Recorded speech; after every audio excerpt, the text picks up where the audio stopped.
ফজরের 2 রাকাত সুন্নাত এ পুরো দুনিয়া আর দুনিয়াতে যা কিছু আছে সব কিছুর চাইতে উত্তম।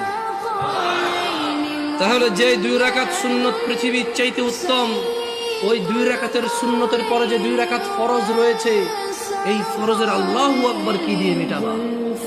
এই ফরজের সামি আল্লাহু লিমান হামিদা কি দিয়ে মিটাবা? কত টাকার মালিক হয়েছে তুমি নামাজের কাফারা দিবা?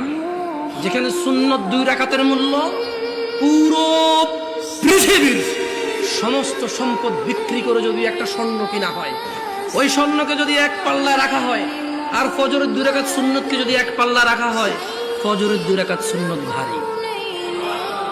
ওই সুন্নত এত ভারী হলে ওই ফজরের নামাজের ফরজ যেটা তুমি ঘুমের মধ্যে কাটিয়ে দাও, ওই 2 রাকাত ফরজের আল্লাহু আকবার, সামি আল্লাহু লিমান হামিদা, আত-তাহিয়াতু সুবহান রাব্বিয়াল আযীম, সুবহান রাব্বিয়াল আলা কি দিয়ে কিনবা তুমি?